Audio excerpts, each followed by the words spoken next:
అని చెప్పేసి దాని మీద ఒక వార్త ఇక్కడ చూసుకోవచ్చు. సీఎం మంత్రుల లీలలపై వార్తలు రాసిన మీడియాపై కేసులు. వార్తలు రాసిన మీడియాపై కేసులు అంటే ఎవరెవరు మీద చెప్పే ప్రయత్నం చేస్తా. 9 ఛానళ్లపై కేసులు పెట్టిన ప్రభుత్వం. సిగ్నల్ టీవీ ఆఫీస్ కు సైబర్ క్రైమ్ పోలీసులు. స్టేషన్ కు రావాలంటూ హుకుం. నోటీసులు ఇచ్చి వెళ్లిన అధికారులు. లీలలపై మొదట ఎన్టీవీలో ప్రసారం.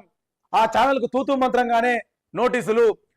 Telugu Scribe, MR Media, Prime 9, PV News, Signal TV, Volga Times, Mirror TV, T News లపై మాత్రం కేసులు. ఒకే వార్తపై 2 రకాల ధోరణి అని చెప్పేసి కూడా ఒక వార్త చూడొచ్చు. దీని గురించి నేను వివరించే ప్రయత్నం చేస్తా.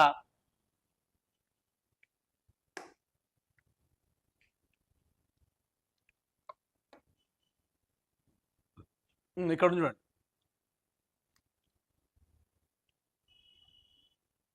మంత్రి వేధింపుల వార్తను తొలుత ఎన్టీవీ ప్రసారం చేసింది. కానీ పోలీసులు ఆ ఛానల్ కేవలం తూతూ మంత్రంగా నోటీసులు ఇచ్చి వదిలేశారు. అదే వార్తను ఆధారంగా చేసుకుని విశ్లేషణ చేసిన ఇతర ఛానల్స్ మరియు డిజిటల్ మీడియా సంస్థలపై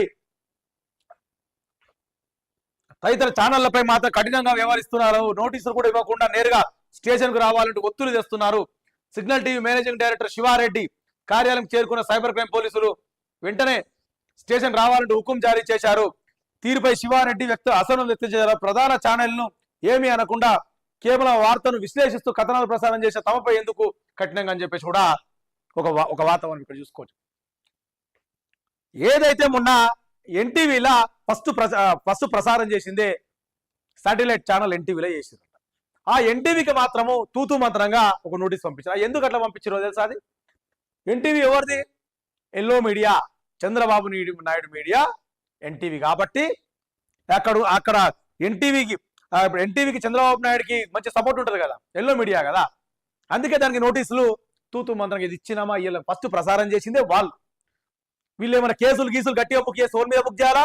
ఎన్టీఓని మీద బుక్ చేయాలా? ఫస్ట్ ఎన్టీఓ నిష్పెట్టేసి ఏదైతే ఇక సిగ్నల్ టీవీ శివారెడ్డి అనేది signal TV, mirror TV, Vijaya Reddy mirror TV, ఈ ప్రైమ్ 9 ఈ టీవీల మీదకి వచ్చి పడ్డాడంట. అట్లీస్ట్ నోటీసులు కూడా ఇవ్వకుండా, లీగల్ గా నోటీసులు కూడా ఇవ్వకుండా స్టేషన్ కి రావాలని చెప్పి హుకుం జారీ చేస్తున్నాడు శివారెడ్డి అని. అంటే మీరు ప్రసారం చేసింది ఇక్కడ నేను కూడా ఆ రోజు నేను విశ్లేషణ చేసిన. టైమ్ 24/7 టీవీ కూడా మేము విశ్లేషణ చేసినాం. మేము ఏం చేసినాం? ఏదైతే పేపర్లో వస్తుందో దాన్నే విశ్లేషణ చేస్తాం. మరి మీకు అంత దమ్ము ధైర్యం ఉంటే పేపర్లో వచ్చినప్పుడు వాళ్ళ మీద చేయండి, క్రిమినల్ కేసులు వాళ్ళ మీద పెట్టుంది.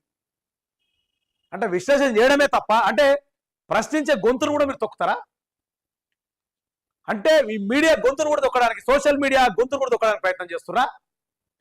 అంటే పోలీసులు బెదిరింపులకు పాల్పడితే సోషల్ మీడియా భయపడుతుంది అనుకుంటారా? భయపడే ప్రసక్తి ఏం లేదు. ఈ బెదిరింపులు ఏం కొత్త కాదు మీడియాకి, సోషల్ మీడియాకి.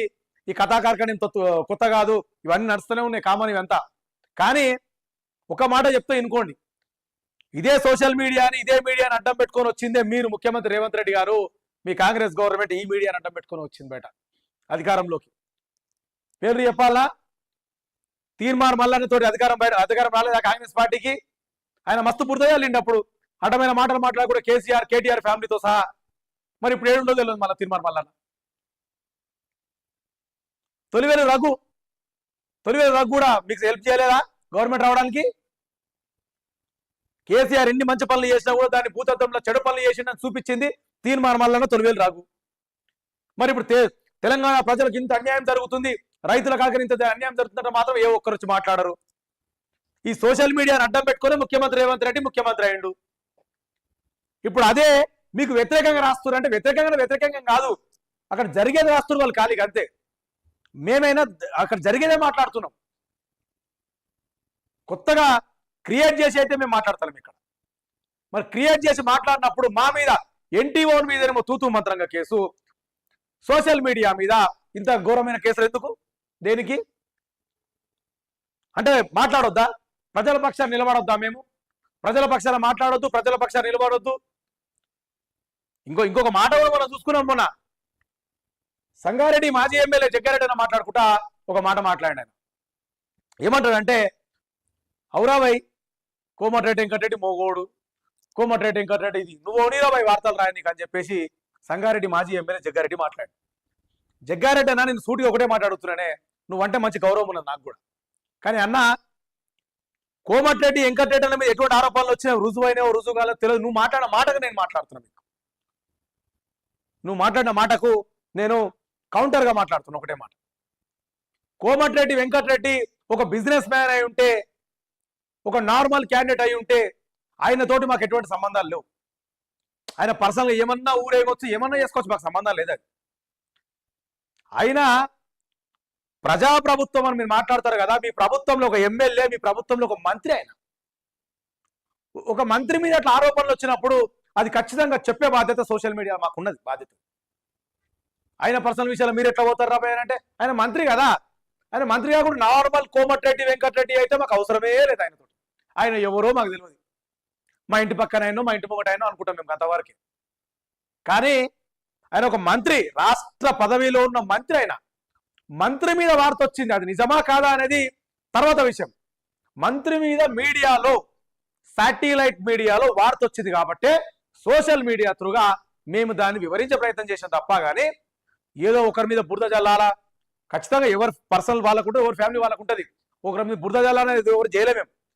దాని మీద ఇట్లా అక్రమ కేసు, మీడియా మీద ఇట్లా అక్రమ కేసులు అంట.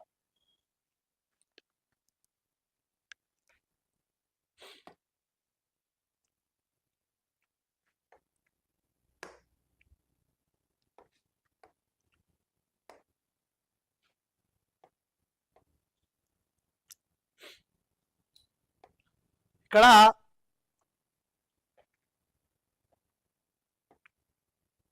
ఇంతకుముందు మనం మాట్లాడుకుంది, మీ పిటిషన్ విచారణ అర్హత లేదు, మీరు దాఖలు చేసిన రిట్ చెల్లది, జలయోగాల కోసం చేయవలసిన దావా ఇది కాదని చెప్పేసి కూడా డైరెక్ట్ మీరు వేయాల్సిన దావా ఇది కాదు. ఏదైతే మీరు పిటిషన్ వేసిర్రో ఆ వేయాల్సిన పిటిషన్ అది కాదంట. అంటే పనికిరాని పిటిషన్ రేవంత్ రెడ్డి గవర్నమెంట్ వేసింది. ఆర్టికల్ 131 కింద సివిల్ సూట్ దాఖలు చేయాలని చెప్పేసి కూడా చెప్పారు. అంటే ఏ సూట్